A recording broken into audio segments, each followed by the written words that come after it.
This podcast is proud to be part of the TalkSPORT Fan Network. TalkSPORT. Powered by fans.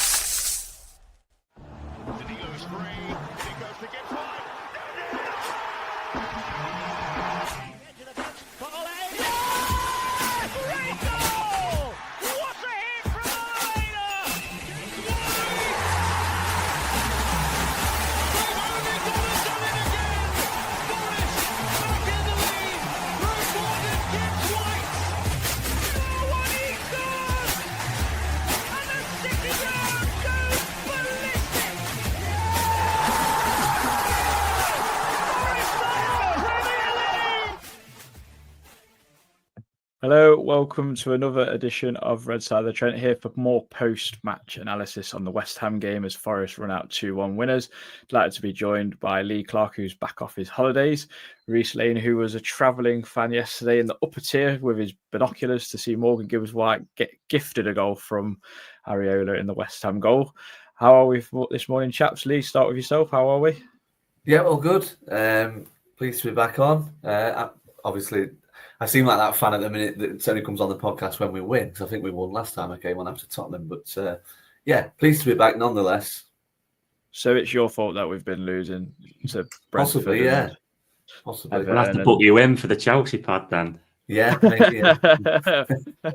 Reiss, how are we? Yeah, I'm good, mate. To you? Yeah, good. Obviously, it always helps with a win at the weekend, especially at the Taxpayers Stadium, where your money's now been well spent. 3 points is all we can ask for. What was the mood coming out of the ground yesterday? It must have been quite buoyant. Yeah, brilliant, mate. Obviously, this week has been, if you're judging by social media sense, and after the Leicester game, where we come out of the ground feeling really flat.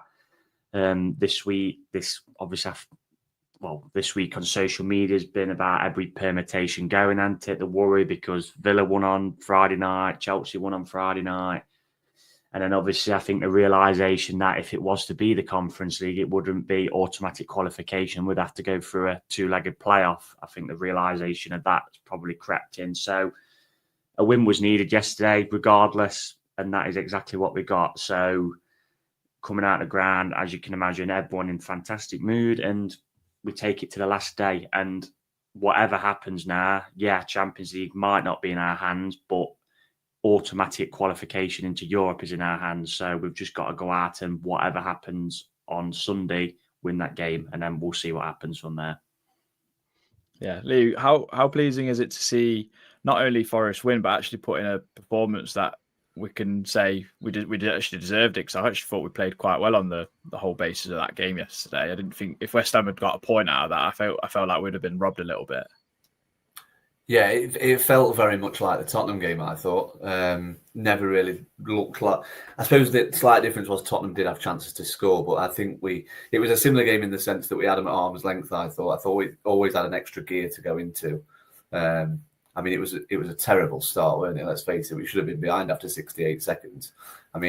You see Souček under that and you think, oh, that's in the net, because he's just usually so good in them situations. But as he's done so often this season, bailed us out and given us the impetus to kick on. So, yeah, I thought it was a very similar game to the Tottenham game.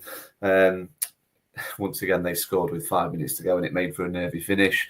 Obviously, we knew there was going to be a lengthy period of stoppage time because of the VAR check. So it made it for a nervy ending. But yeah, it was pleasing. I think we all called it in our group chat, didn't we?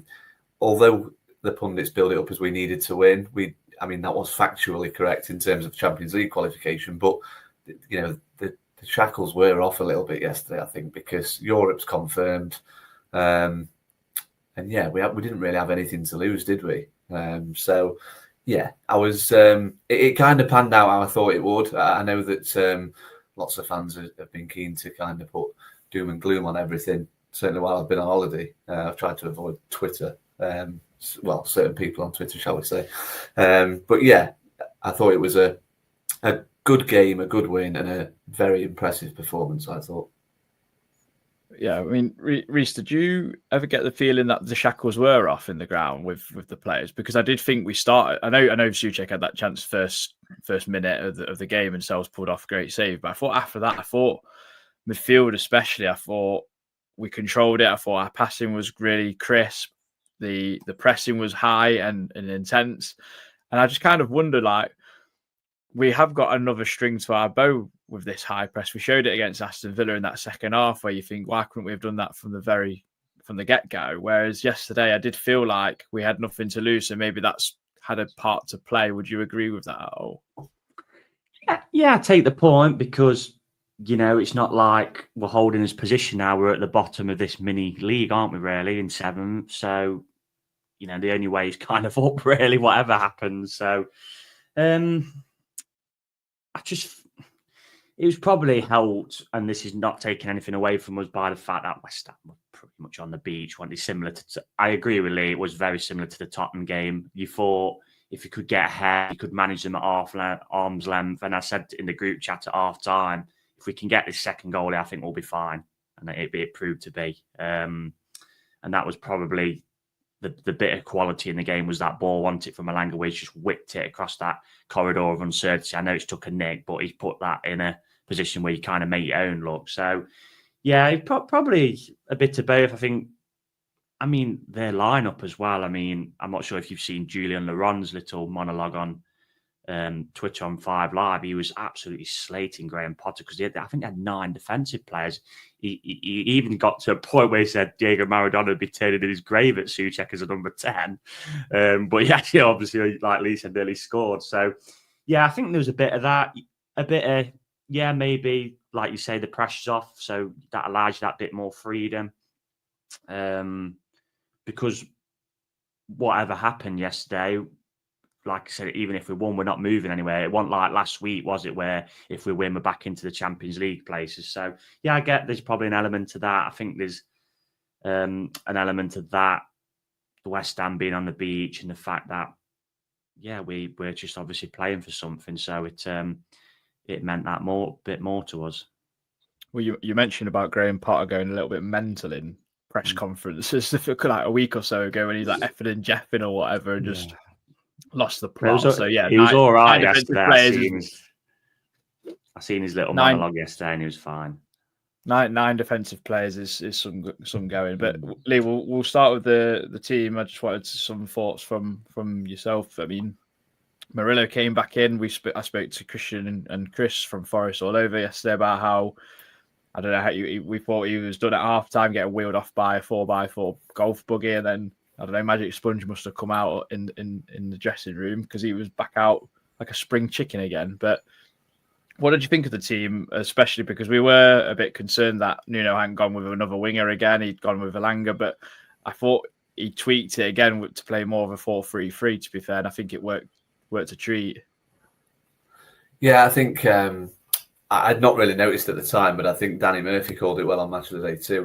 He basically showed the analysis of it looking more of a diamond, with kind of Dominguez dropping in. I just think he's got to the point where Dominguez has got to play. So Nuno knows we're a better side. We're a more determined, a more hard-working side when Dominguez is, harrying players and trying to nip the ball off them. And I think Nuno gets a lot of flack for his, he has done of late, for his sort of in-game decisions and his tactical nous. But I think what it did yesterday by him setting up like that is it gave us an extra player to put pressure on them at the back. And I think that's where the first goal came from. It allowed, with Elanga being just behind Wood, it kind of allowed, you got like a bit of a free rein, it felt, to go and pressurise the player on the ball. So, yeah, it was, again, nobody wants to think that the team is Dominguez playing on the right wing, but I don't think it was yesterday. I think it was a little bit more flexible than that. So, yeah, in terms of the personnel that were picked, I was pretty happy with it, to be fair.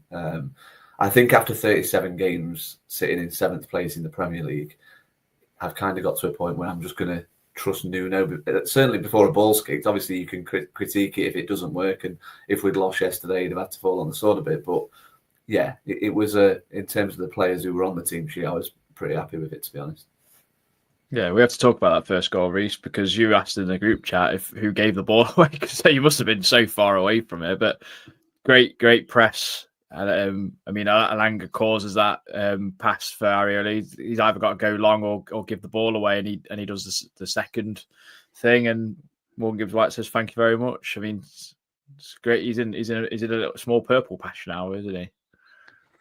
Yeah, I asked because I probably just took my eye off the action because the fact that Areola got the ball, so you're just expecting it to be passed to one of their players, and you look up and basically Gibbs White's got pretty much an open goal. He couldn't miss, could he? All he had to do is pretty much hit the target with pace, which he did, and he scored. So that was a nice gift and ideal for us. But like Lee said, it's just that extra pressure and high pressure up the pitch that's what's made that opportunity. We saw it against Manchester City in FA Cup. Dominguez is pressing. I think it was Guavio wanted who passed. Well, he kind of towed it away from him, or a bit of a back pass, and Gibbs White was on it, and he should have scored in that instance. Thankfully, this time he did. And we know when we get the first goal that most of the time we can hold on to leads, and we did that yesterday. And just to touch on Murillo as well, that injury, I think something that goes under the radar with Murillo is just his durability. He's always fit to play pretty much. I know he missed last week. Someone will probably mention that, but 99 times out of 100, Murillo is fit to play with Forest. His durability is probably the best in the team because, like you said, there's so many times when you look at him and think, oh, God, he's done, he's injured, and he just then miraculously recovers. He's like when Dominguez had pulled his hamstring against Man City and was gesturing to the bench after that shot, and then a minute later he was flying into a tackle. So, I think that's another very good string to his bow, Murillo, that he's just always pretty much fit and durable. Just to jump in on that bit, I think if you've played the game at any level, and you people who listen to this podcast regularly know that I hate that, oh, you've never played the game, all that sort of stuff.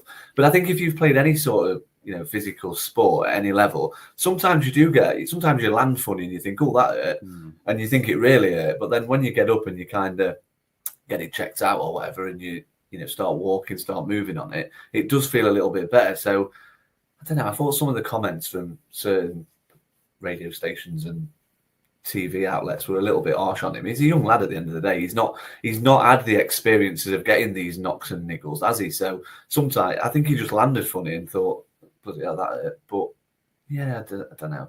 I mean, I was chuckling when Reiss was on about the Areola giving the ball away as well. Jamie Carragher's commentary was absolutely brutal. He said something like, the goalkeeper shouldn't be making passes there because that's why he plays in goal. He's not there to pass the ball. I just thought it was really amusing how kind of scathing he was when in the modern era, obviously one of the main priorities of a goalkeeper is that you've got to be able to pass out from the back. So, yeah, it made me chuckle from Carragher, to be fair. Just to touch on Murillo as well, I don't know if it goes to show that he was a little bit more cautious second half, because in the first half he picked the ball up and he must have ran about 25, 30 yards through the West Ham. And I'm thinking, go on, keep going. And then I can't remember what happened. I don't know if he should have passed or he gave the ball. He fell over. Yeah, I was like, there it is. And then the second half, I think he just played it quite casual. I mean, there was a few times where he looked a little bit like he was limping around, and I was going, please just don't be selfish. And if you're injured, you've got to come off. Like, just don't do anything stupid. Luckily, he got through it all and was actually colossal, and we'll probably talk about that a little bit later on. I think the worry as well, if he does get injured, and this is not a slight on Morato at all, but the drop off to Morato from Murillo is just really big into it. And yes, that partnership with Murillo and Milenkovic, you want them playing every week, really. Yeah.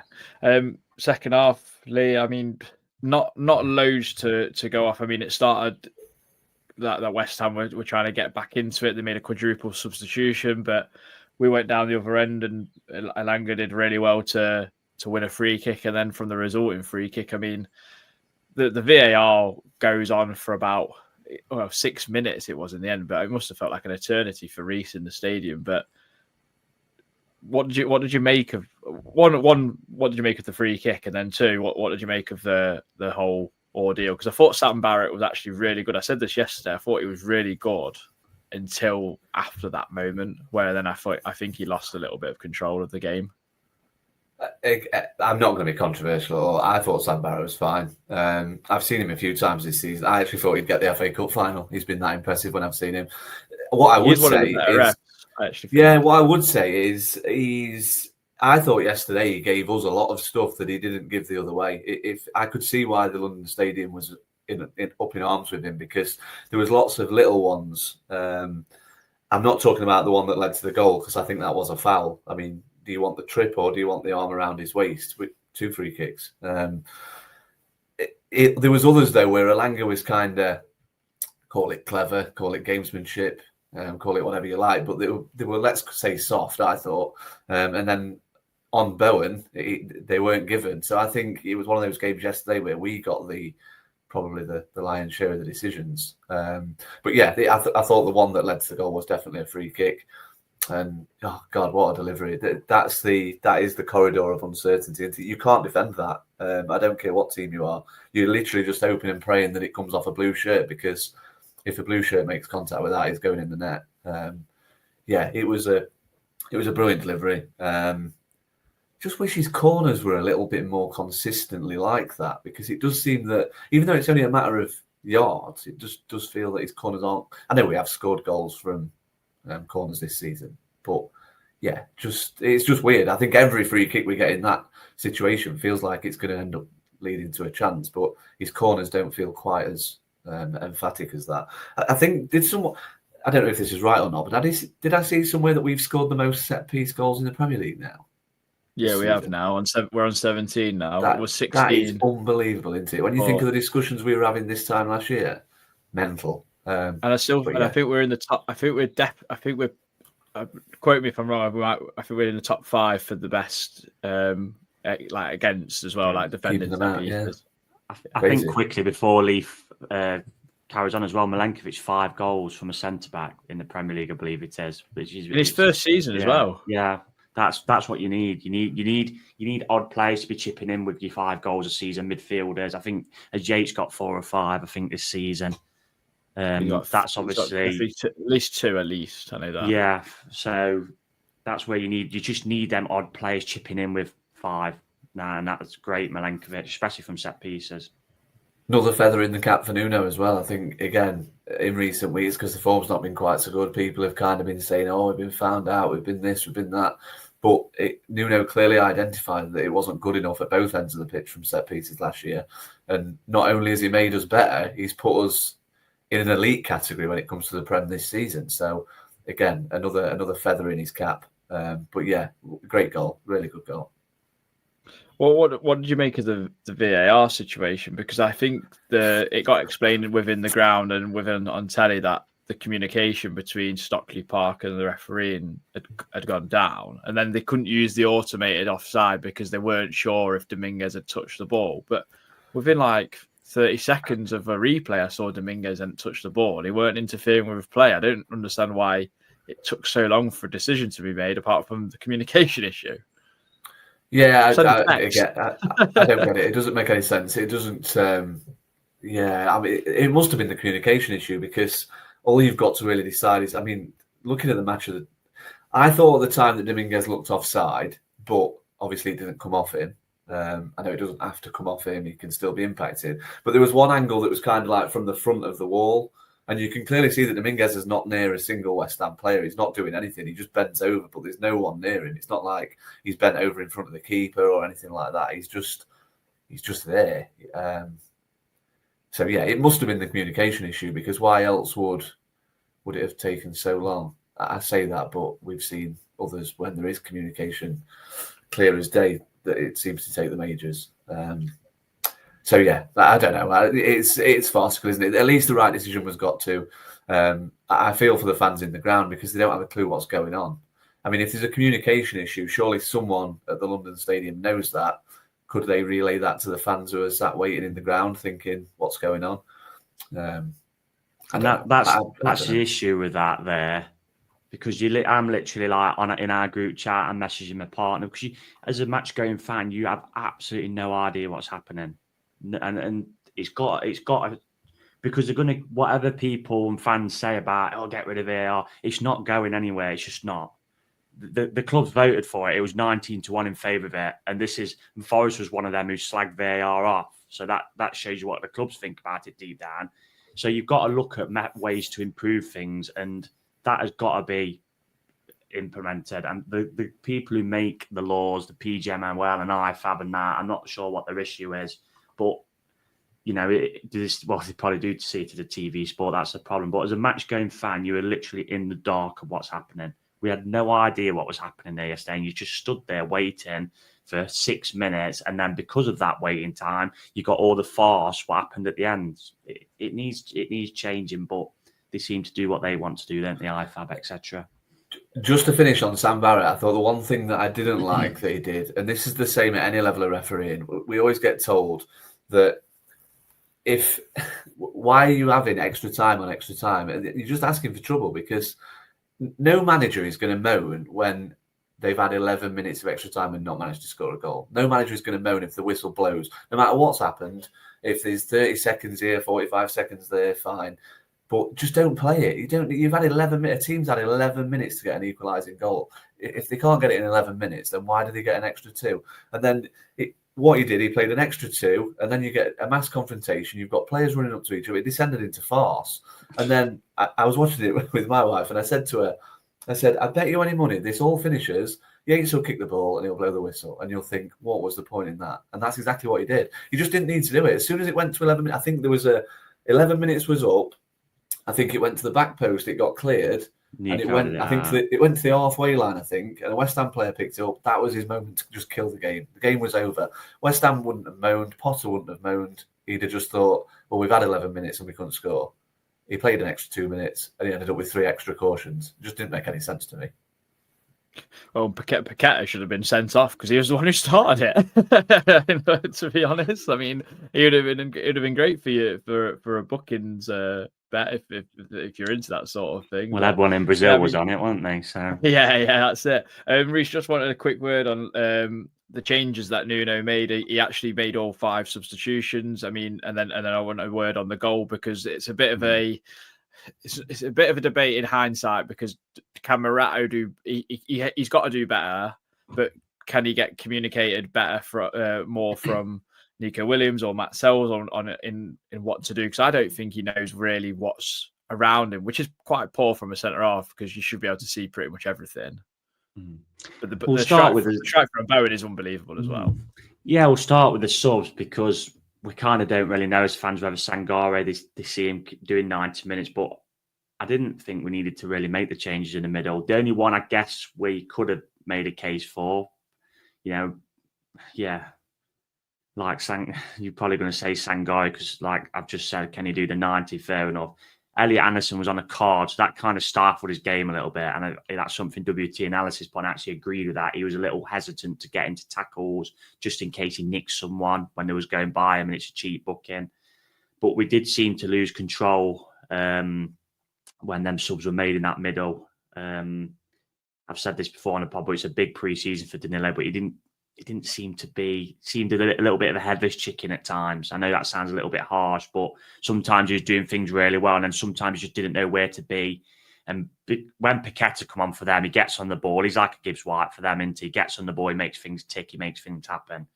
And I just thought they got some control in the game then, really, West Ham. And yeah, again, as fans, we don't know. For me, Sells has got to be shouting for that. It's his ball. If he shouts that, Morato ducks, he comes out and takes that easy. But we don't know if he has shouted or not. If he has, then it's on Morato because it's a poor header. If he hasn't, then I think Sells has got to take some blame for that one as well, as good as he's been in that moment, because he heads it out, heads it to nowhere. And Jared Bowen's probably West Ham's best player in my eyes. And, what you're always going to get off Jared Bowen is, I know Kudus and Paqueta are really technical, good players, but you're always going to get 100% from Jared Bowen, and he's got quality to back it up. And that was a great goal. I think did he drop it on his thigh or just a touch? So he lifts his ankle like outside his foot. Sells got no chance there. So, and then it's kind of typical, absolutely nothing. You're holding on again. So, that'd be my take on that. I thought we lost a bit of control with the subs, and the communication's got to be better there at the back, because that cost us a goal ultimately. Yeah, I mean, at least I think with the added on time, I thought we saw it out pretty well. Ourselves had to make a really good save, like a sharp save more than anything from Fulkrug. Yeah, but straight I at think him. otherwise, I thought we dealt with it pretty well. We've actually really got good at that this season. When we've got to see out a win, we've become like. I thought it was good at. Again, very similar to Spurs. I thought it was good at slowing the game down, winning a cheap free kick. I think Hudson-Odoi won a couple. Just winning a cheap free kick. That wastes you. In them moments, it just wastes your time. The one that always sticks in my mind is when we played Derby in the Championship and they'd got one back. And Morrison obviously got himself sent off, didn't he, in injury time. We just controlled that perfectly. And that's what you need to do. Just waste the time. Go to the corner, win a cheap free kick, hold the ball up as much as we can. And thankfully, apart from that Fulkrug chance where he's headed it straight at Sells, thankfully, which was a lapse in concentration because it was a free header, was pretty much all right. I mean, even the one as well where they clipped it to the back post and Nico's headed it out. Someone needs to shout there. He ducks and that just goes out for a goal kick. And we've conceded a corner and nearly conceded from it. So that communication has got to be a little bit better in them moments, that leadership. Matt Sells has been amazing for us this season, but is his little bit of a downfall is he's just commanding of his box. I think he's just got to do a bit better in them moments there. But thankfully, he made up for it with what we know he's brilliant at, which is a shot stopping from Fulkrug, like we said. Yeah, I mean, fantastic. It's my pet peeve for Matt Sells, but other than that, he's pretty good, to be fair. We're just greedy, aren't we, as fans? Yeah. That's it. We are going to get into everyone's slept on it thoughts now. Red side of the Trent. Slept on it thoughts.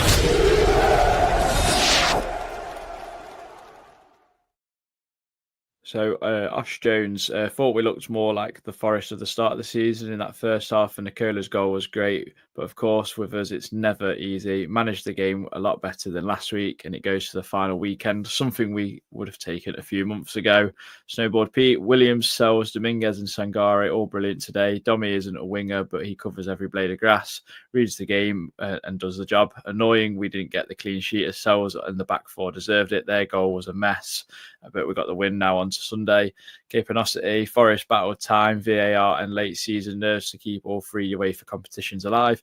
The late game management was excellent after West Ham scored, but it shouldn't have been necessary. Murillo's new nickname is the Black Knight.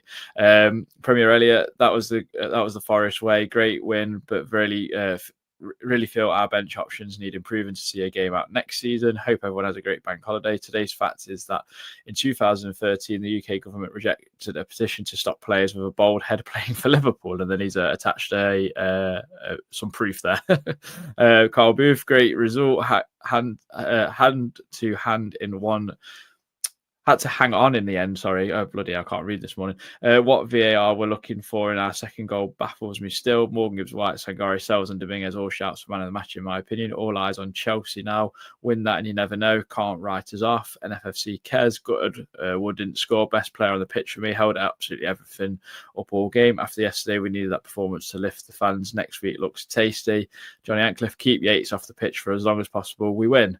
I want to hear the Sangare haters now. He was immense today. Jerry Pritchard, pretty good performance overall at 2-0. The game was comfortable, but Nuno's subs changed the balance of the midfield. That was doing well. No need to change every midfield player. Nico and Sangare were excellent. Morgan Gibbs White, Ando and Domi were really good. 2 important saves from themselves. Carl Booth currently 3 points off second with 1 game to go. Anyone saying these boys have bottled it needs to give their head a wobble. Although I think when he wrote that, Kyle didn't realise, I don't think the Arsenal game had finished by that point. So that's out of our reach now. Mark Baker, as grateful as I am for what has been achieved this season, the biggest falling we have is Nuno's game management, constantly the wrong subs at the wrong time, and it has and always will cost us. If he is to stay next season, it has to improve massively. Not sure if I can agree with that completely, but never mind. And then Steve Battle much. Sorry. What a mad game. Ref did his best to confuse matters, but we held on. Self magnificent again. If everyone put in a massive shift, Dominguez my man of the match for the sheer amount of running and closing down he does. Take Champions League and Europa League qualification to the last day. What an achievement. And that's it. That's it. Thank you very much for everyone that got involved. Sorry, I absolutely tripped over so many of them. But no, we'll move on to some questions before player performances. Lee, I'm going to ask you first of all. I mean, Reiss, feel free to chip in with this as well. Is it more exciting to be the chasing team in this scenario than it is the leading team? I know we had points on the board and it was great that we were third, but I kind of feel like, for me personally, the pressure's off a little bit. So do you think it's more fun that we're chasing rather than having to hold on or whatever? Yeah, I think it is. Personally, I think, not to sound awful, but I think we have shown this season, certainly in the last 3 or 4 weeks, taking yesterday out of the equation, that the pressure has taken its toll a little bit. I think that's fair to say. I think there's a fine line between saying that and it being factually correct and believing that this team have bottled it, because I think that is just a ludicrous sentiment. And I've argued the toss in our group chat about that as well. Likewise, I think it's equally fine to be a little bit disappointed that we were third with 8 games left and we're now 7th. I think that's fine. I think at the same time, you've still got to be appreciative of where we've come from. So, yeah, I'm quite happy with chasing. I think, again, much like yesterday, the pressure is off a little bit. And we can harp on about the last 3 home games, and ultimately it might cost us a Champions League place. But if you'd have said to anyone, even after 30 games, that on the last game of the season, we'll play Chelsea in a one-off game, and if we win, we stand a chance, a remote chance of getting in the Champions League, I think every fan would have had to take that. So I think football's very kind of, people like to be Captain Hindsight, don't they, with football? And yeah, had we beat one of Leicester, Brentford, who was the other one, Everton, we'd be in a brilliant situation where a point might do it. But that's not how football works. And what's happened in the past isn't something we can control now. But we do have one more game at the City Ground. And like Reiss said yesterday, it threatens to be an all-timer of a game at the City Ground. What an occasion that could be. I mean, can you imagine if we go and beat Chelsea and news comes through that someone's just conceded a goal? I mean, can you remember the atmosphere when we played Yeovil on the last day? That would get promoted from the 3rd tier. Can you imagine if something comes through from Sky or wherever that, I don't know, Fulham have just scored, or some Man U have just scored against Villa and Forest? It's just going to be crazy. So hopefully we can just, I think unlike yesterday, the pressure is on a little bit now, because Forest know that they've got to win again. They've got to win again to at least put that pressure on those other teams that are playing. But the beauty of it is we're playing Chelsea, and Chelsea know that if they lose to us, they finish below us. So yeah, it's a little bit like a final. I mean, I'm pretty sure I'm right in saying that we could win. I think if we win, us and Chelsea could both finish outside the top 5, couldn't we? So it's one of those sort of situations where there's lots of things that could happen. But yeah, what a day in store at the City Ground. Yeah, in an ideal world, you'd obviously want it to be in your hands, wouldn't you? Like Newcastle is really, you'd want to be going into the last day thinking, right, if we win this game, then it's done. Obviously, if we are chasing, so if we win, then we don't know about Champions League. But the positive is, if we do win, then Europa League is secure, and that will be still big for this club because it's automatic qualification. It's 8 games in a good tournament. There's some good teams in that tournament. So yeah, like I said earlier, we've just got to go and win the game, and then whatever happens elsewhere happens, because like I've said, at least you've got that fall back onto the Europa League. So it's going to be, I mean, it's going to be some ride into it. It's not going to be the days where, like Lee said, of people holding the radios to the ears, which I did love Bring Guns tweet the other week. Like back in the Yeovil days, you was listening on your little headsets, and obviously news from Cheltenham was coming through once against Doncaster, and Cheltenham went ahead, and Doncaster equalised, and I think Forest conceded for it to go 3-2, and obviously then Cheltenham went on to score again. So it's going to be a roller coaster a day. There's probably, unfortunately, going to be some shout outs what are incorrect. I remember that happening when we played Leicester on the last day, when they got in the playoffs ahead of us. There was a shout out that Bolton had scored, and that had knocked Leicester out of the playoffs, and it was not true. So, it's going to be, like I said. I mean, I'll put this question to you because I put this in his group, and I'm going to put this on his Twitter page. But is this the biggest game? I'm going to say, is this the biggest game at City Ground this century? That's what I'm going to put out. I'd argue you could say yes, because it's a chance to get in Champions League still. I think it's massive. If it doesn't, regardless of which competition we're getting, I think it's going to be massive. The reason I asked this question in the first place was because I actually think it's better that we've got a win, because then the shackles are kind of off. We have to go for it.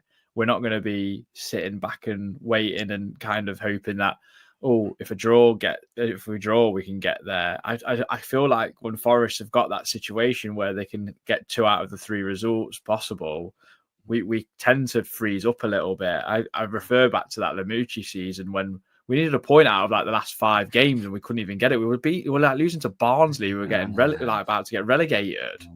Like, it was embarrassing. I feel like this is a bit of a better scenario for us. I think as well, like, if it wouldn't have gone to last day, say we'd have lost yesterday, I think the mood would have been a bit flat, to be honest. Now, some fans might disagree with that and want to have a party, but like I said, for me, that realisation of the Conference League not being automatic qualification, you've got to go through a playoff. You'll just naturally worry because of the Forest PTSD or some of who are going to get in that playoff.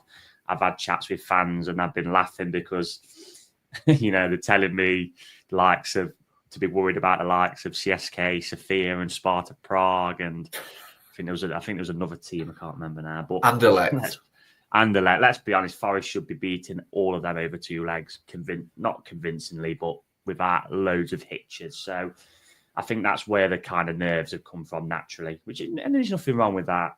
We're all passionate fans and we all want to, see what's best for Forest. But we'll have to see. Sunday what it's going to be like. What do you think, Lee, about the century question?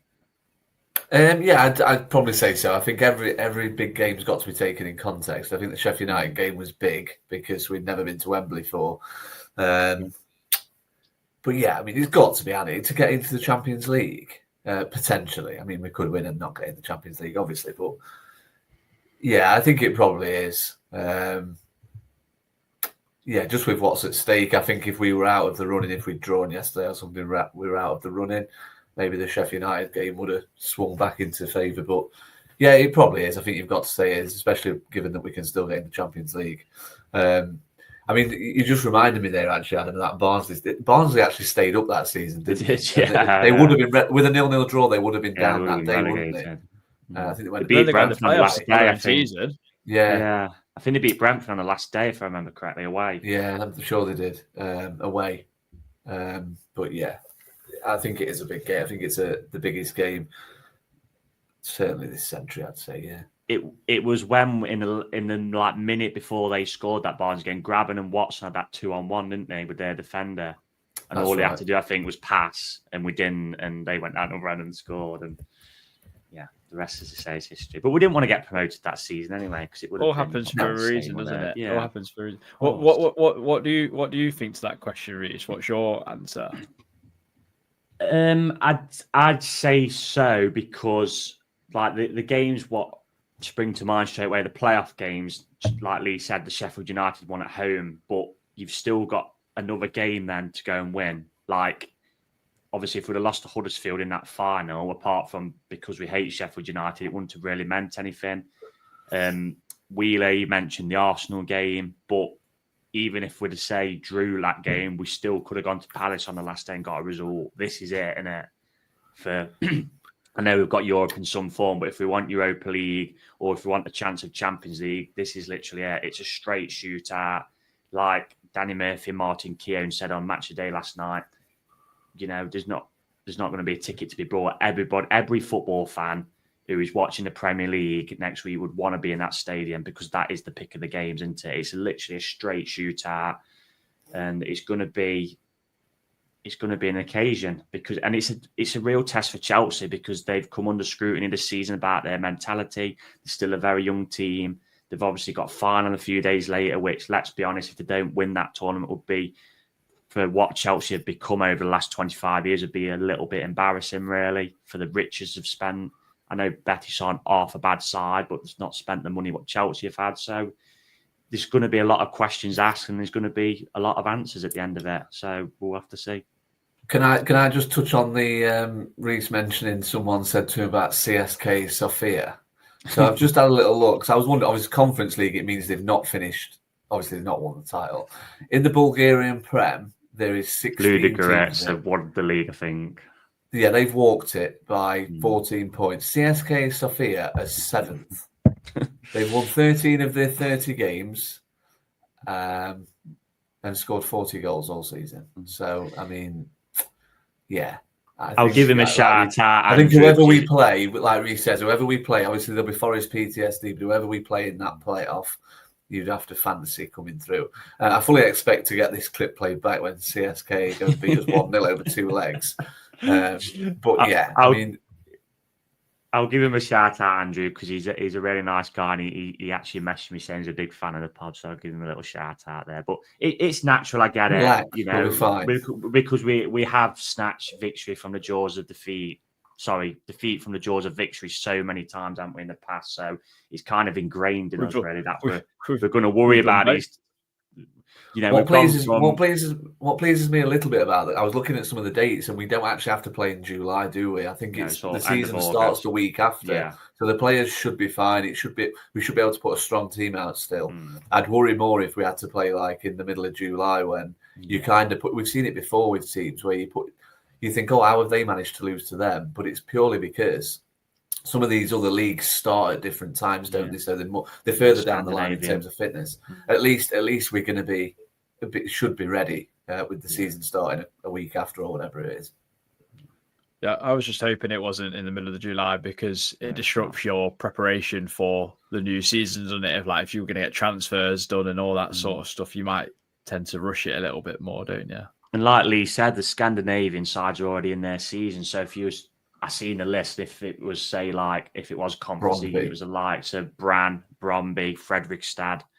Them sides are already halfway through the season, so we'll worry about that another time if it comes to fruition.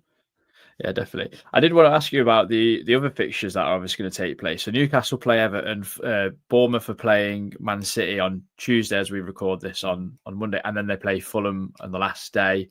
We're obviously playing Chelsea. Villa go to Old Trafford.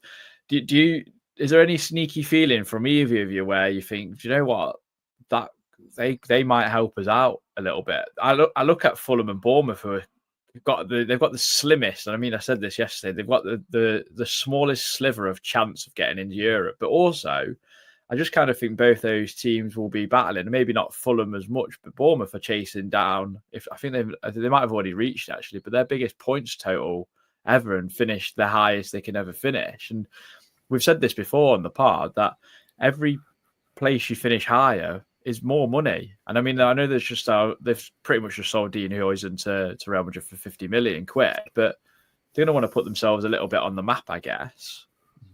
Both those sides, Fulham and Bournemouth. Yeah, well, I've seen Fulham tweet yesterday that they've just got their highest ever points total. So, in the last day in the sun and on the Thames, you never know. They went and absolutely battered Luton on the last day, didn't they, last season, when they had nothing to pay for, old plucky Luton. But like I say, it's like 2.5 million, I think, a space. So we'll have to see. I mean, the first one's obviously, we can't unfortunately take it for granted. And thankfully, we kind of got 2 days where most things on social media are more level-headed until a meltdown of why haven't Bournemouth beat Manchester City on Tuesday night. You've got to go in it with a mindset that City are going to win. I'd expect them to win, to be honest. They're at home.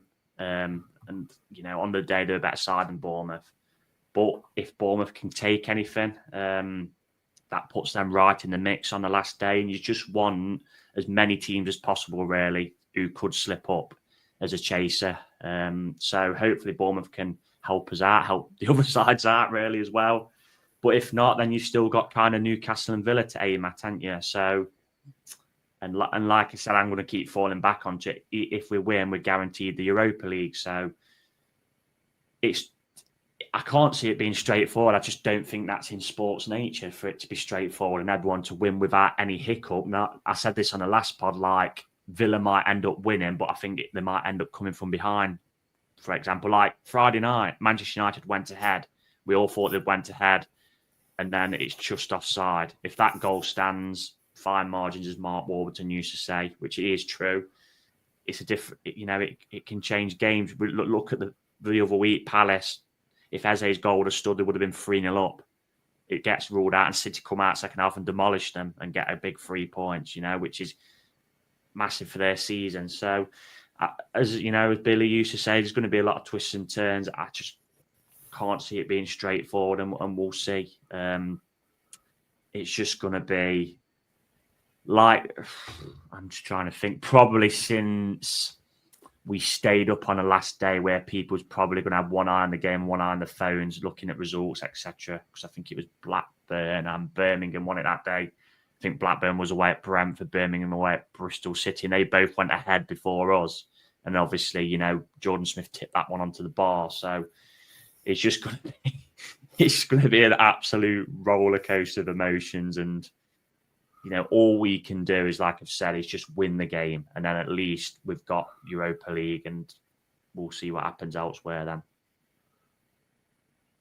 Anything, Lee? I'm quite pleased they're not all playing fodder. I know that United have had a bad season, but they have had their moments, and they are in a European final. So I think if they go and win the European final, the atmosphere at Old Trafford will probably go up a little bit. Yeah, what I mean by fodder is I'm pleased they're not playing like Leicester or Ipswich or someone that's already relegated with nothing to play for, that has been a bad side for the large proportion of the season. I mean, Fulham, it's all teams we've praised at periods, isn't it? Fulham are playing City. Everyone goes on about Marco Silva and what a great job he's done there, and he has. Bournemouth have got all these players that it seems like are going to get picked off by bigger clubs. So they could do us a favour tomorrow night. So I think Newcastle are playing Everton at home, aren't they? Everton have been brilliant on the road. So again, they're not what I'd call they're banana skins, aren't they? They should win. They should all win. But yeah, weirdly, I think I'd rather be us playing Chelsea than one of those three teams, because I don't know. It might be a weird one, but I'd rather be playing Chelsea, who are also in the mix, because the game's going to be open. They're going to probably play a way that, in theory, should suit what we've been good at all season.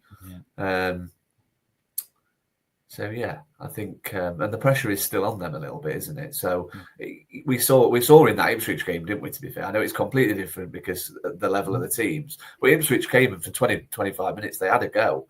They kind of wanted to go out swinging a little bit. So yeah, I'm quite pleased with playing Chelsea, but we've just got to take care of our own job. It's no good worrying about what other teams are doing until we've won ourselves. So an early goal would be lovely. And as we know, when we score first, touch wood, we don't seem to. I think we must have the best record in the Prem for that as well. Most points collected when we've scored first. I think as well, Adam, just before we wrap this question up, like pressure can do strange things. Like, I'm not sure if you two guys watched Villa the other night, but Tottenham had several chances before Villa did score to go ahead. Martinez made a really good save. Heung-min Son bent one just over the bar. The atmosphere at Villa Park was very, very nervy. And, I know some fans have mentioned this about Forest, but it's just the nerves because it's so much at stake. And unfortunately, when Villa got the goal like they did from a typical set piece, what Tottenham love to give you, that kind of settled the nerves, and then you can go on and maybe play a bit more. But like I said, with Chelsea overnight, they went 1-0 down, and it was thankfully lucky on that occasion. They got away with it, but pressure can do strange things in football.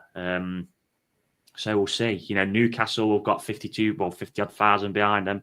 They're going to be expecting at home. So you never know in football. So, but like I said, if we take, like Lee's just said, if we take care of ourselves, then at least we're guaranteed the Europa League, and whatever happens then.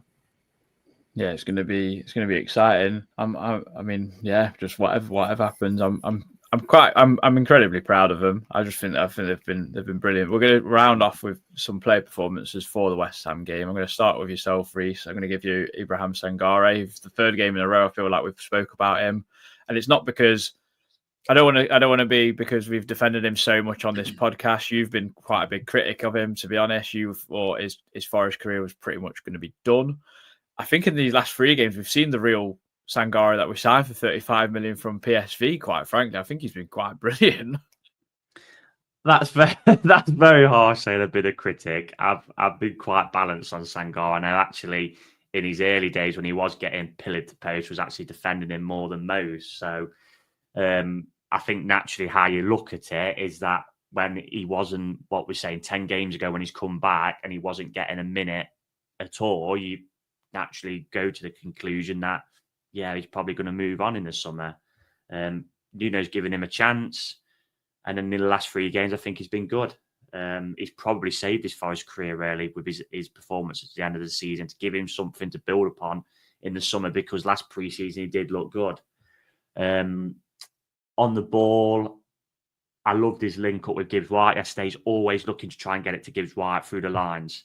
And yeah, sometimes he might be a little bit loose with his touch. And, you know, he does make at times your heart skip a little beat because he just get pressure and it taken off him. But he's always looking to be positive and get it through them lines, I thought, yesterday to Gibbs White. And I've seen 1 or 2 fans saying, oh, yeah, he gave the ball away a lot. Well, I had a look at his stats and it was twice. And he actually had the highest percentage passing in the team success rate. So I think there is some stereotypes on him.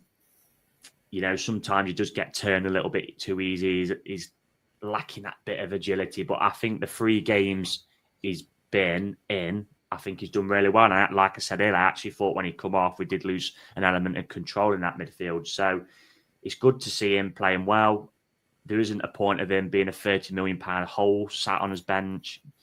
You know, it's all right. Fans saying, well, I'm not too sure about him. Well, you've got to give him a chance. Nuno's giving him a chance. He's had 3 good games on the spin. There'll always be an element of supporters who think it's not enough because of the price tag, unfortunately. But 30 million isn't a lot in this day and age. I know it is probably for more us because we've come new to the Premier League, but 30 million doesn't get you loads and loads in the Premier League.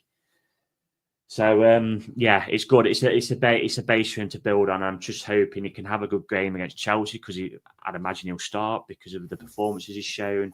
Goes into that pre-season, and it is something, again, I've mentioned, is that he is one of the small few in the Forest squad with European experience. We're going to need that next season because that is probably the reason why Manchester United and Tottenham have got to that Europa League final. Just experience of being in Europe, that know-how against probably sides like Bodo Glimt, who, you know, it's a great story, but just not got that experience when you get to that nitty-gritty. So, yeah, really pleased to see him doing well. I'm definitely not a critic of him. Oh, yeah, you know what I mean. I would love if it was him or Dominguez scored the winner on Sunday. That got us in there. Mate. There's two people who get really they're underrated. Well, Dominguez especially so underrated. No, I think Dominguez. I think people are starting. I think a lot of fans like Dominguez, and I think some are actually starting to come more around because I'm guessing he's a player performance. So I'm not going to say any more about him. But look, mate, I'm not bothered about these squabbles on social media. Whoever scores the winner for Forest, it doesn't bother me who it is.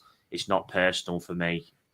If it helps the team, brilliant. So it can come off Cole Palmer's backside for all I care, as long as we win the game on Sunday.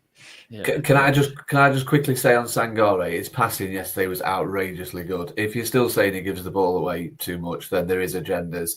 Another thing that I just noted, being a bit more analytic and not kind of, you know, trying to use one-upmanship on people who don't like him. If you notice Sangare, when he does have to pass backwards, he always looks to get the ball back. And you see it so often. I'll use his name because it gives us a laugh. When Sammy Klingen used to pass backwards and sideways, he'd then go and run behind the defender so he didn't want it back. There's been other examples of that as well. He's not on his own. Some players do. They get rid of it and then they kind of think, well, I don't really want it back here because I couldn't do anything with it last time. If you watch Sangare, if he has to pass it back, which is very rare, well, it was yesterday anyway, he always seems to move into a space where he can receive it back to take the pressure off the player he's just passed it to.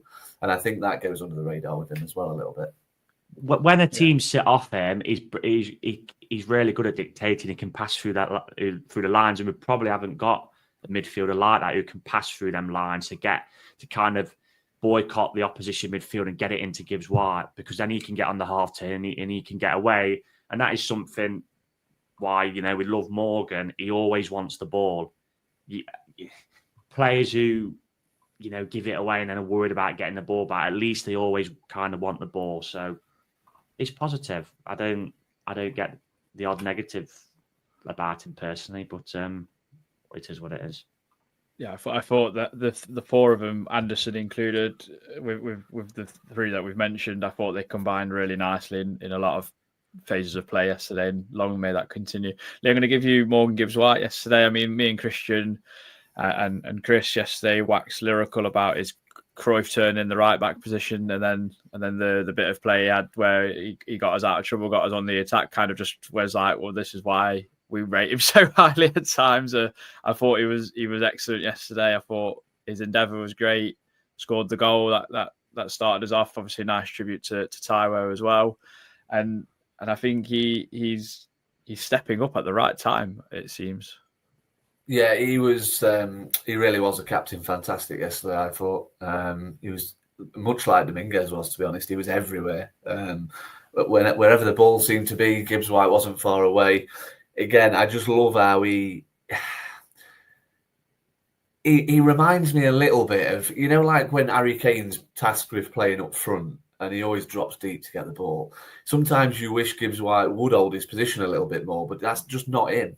I just love how he floats around the pitch in that final third. He's always keen to kind of receive it off players and then look for a defence splitting pass or, do something magical in terms of skill.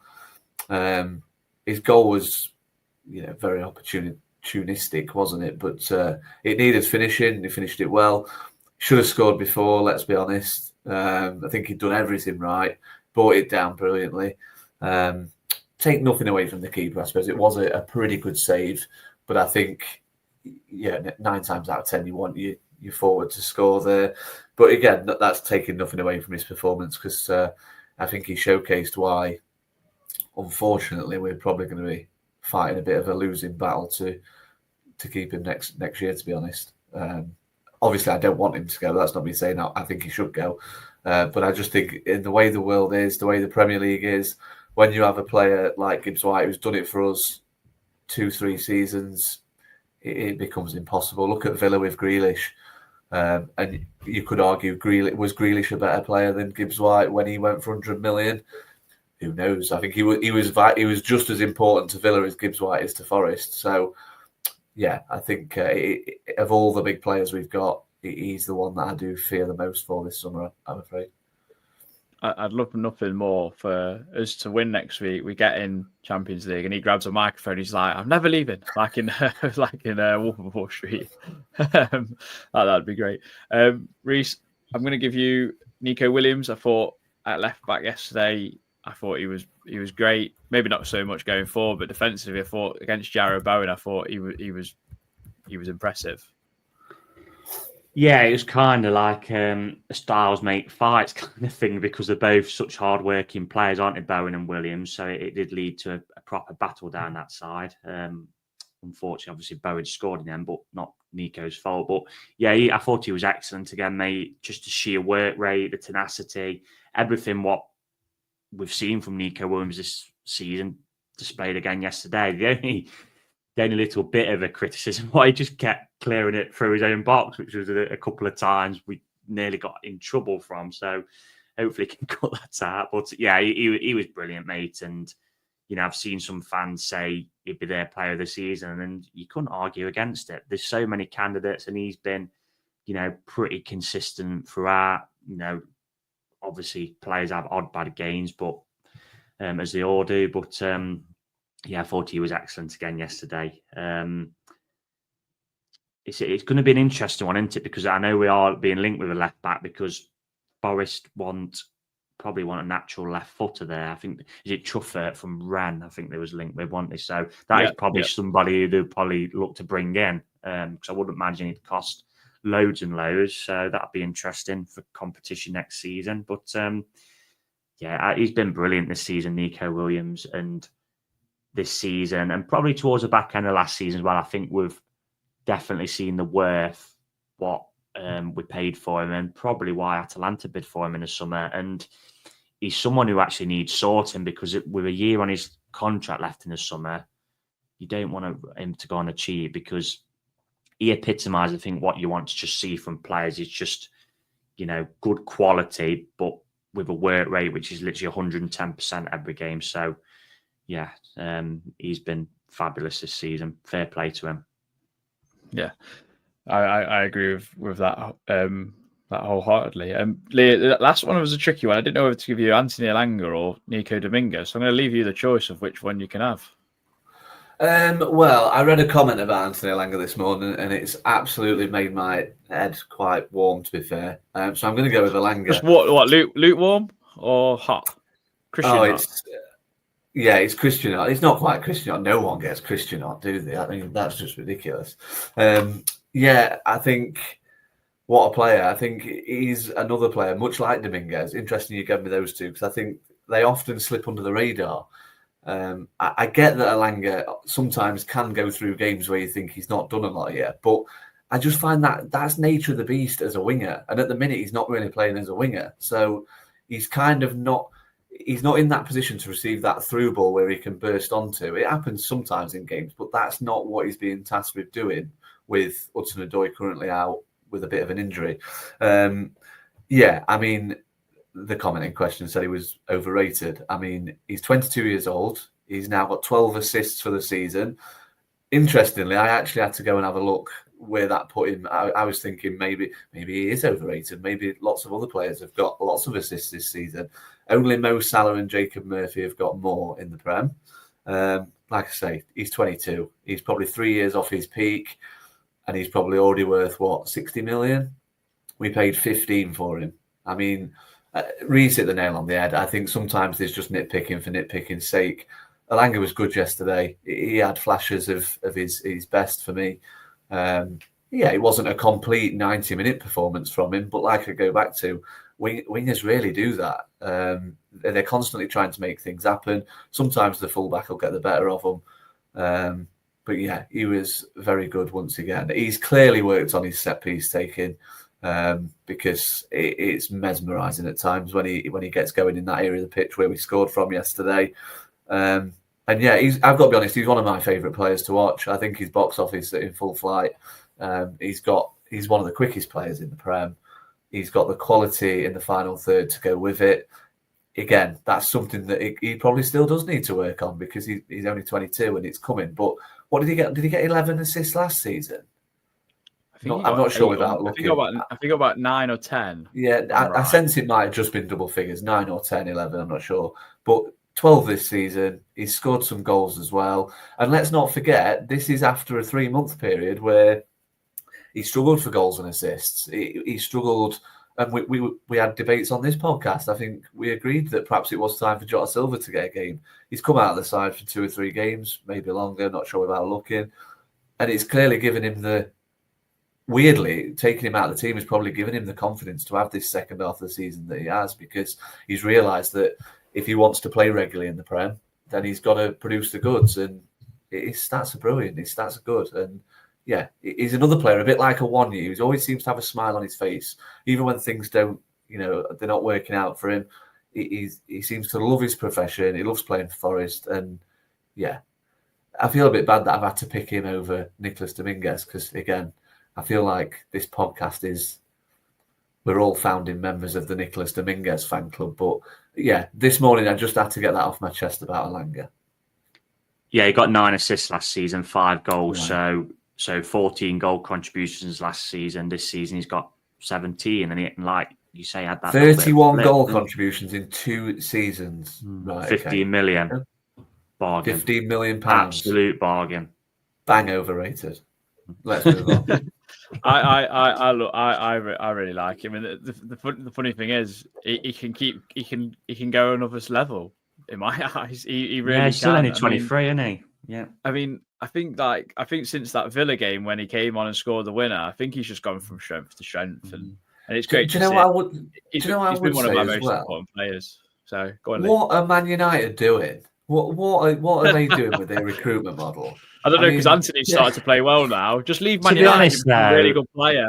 let's have it right. If Alanga would have stayed at Manchester United, he wouldn't have put these numbers up. They're not in a space to develop real. They're just not. True. You know what?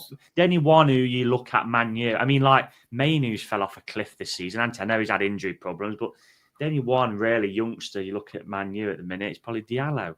And they spent, what did they pay for him? Nearly 50 million, I think. They spent a lot of him, yeah. Yeah, so he was a lot of money. And he's not even like their player, is he? They brought him from Atalanta. So he needed just to get out of there. Same with Elliot Anderson. Like, I know Eddie Howe said he wanted to keep him, but if Newcastle, 9 times out of 10, he ain't playing for Newcastle. They're playing Tonali, Joelinton and Bruno. And so he sometimes you just need to get out and go and play. And that's exactly what he's come with us. And he's been a brilliant signing. Absolute brilliant signing. Yeah, definitely. West Ham next week, chat. West Ham, Chelsea next week. We beat them, mate. We beat them. So we will be doing a preview of some sort. Christian will be doing that one with his friend Dave, who's come on the podcast a few times. I mean, I'm sure recently maybe we'll get involved in something, but it's an absolute colossal game. I mean, I'm really looking forward to it. Just want a quick score prediction off you both. Reece, I'll start with yourself. Probably a bit of a loaded question, to be fair, this one.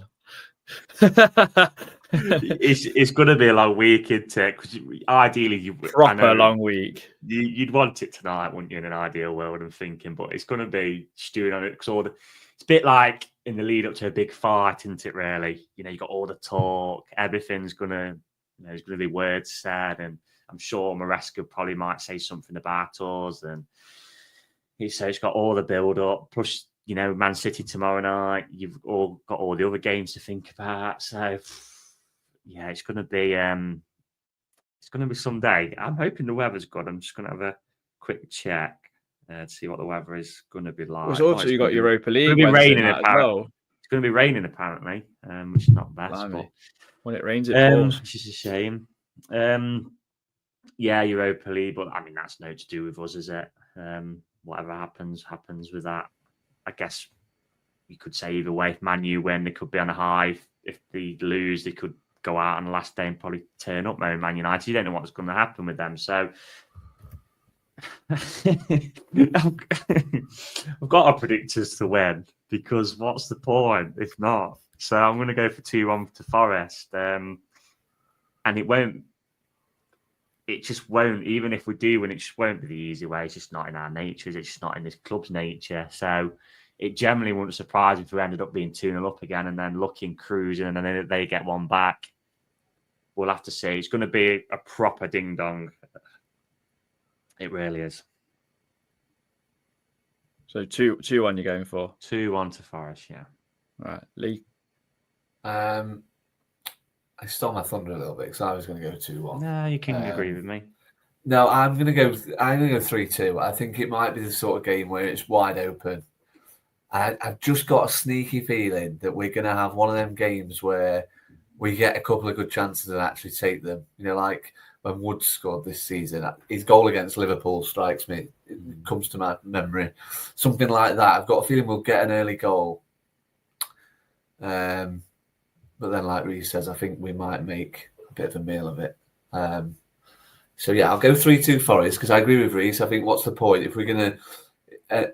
and obviously people will have noticed we are sat top of that predictor league. So we do tend to sometimes know what we're talking about. I predicted the win yesterday. Yeah, so I'm going to go 3-2 Forest. I can't wait for it. I think it's going to be brilliant. I mean, I'd be looking forward to it anyway, I think. Because obviously having missed the last 2 through holiday, never like to miss games. So yeah, bring it on, I suppose.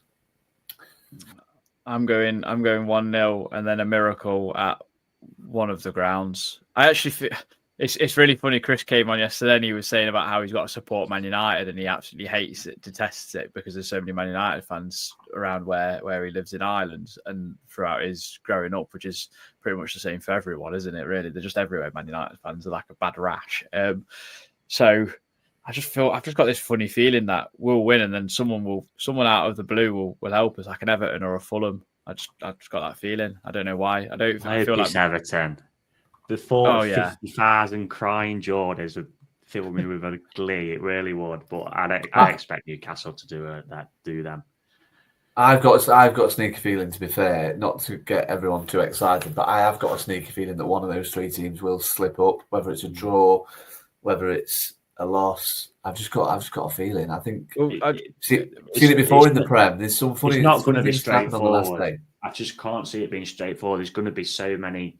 And like I said, throughout the day, the crowds at the grounds will kind of know the scores with obviously modern technology. That pressure can build, so we'll see. It's going to be, yeah. I just hope as Forest fans, all I think we can do in our part is just get right behind them. There can't be any silence. I think just as if there's any kind of lull, someone just get something going, whether it's rubbish chant or whatever, just get something going. And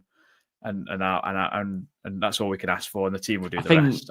I think also as well, if the worst does happen, we do get beat on the day, stay behind at the end and give them a clap for this season because, there will be fans out there and they have got an argument to it because we've seen the screenshot of the table from when 30 games was on the other day and it doesn't make good reading, let's be honest.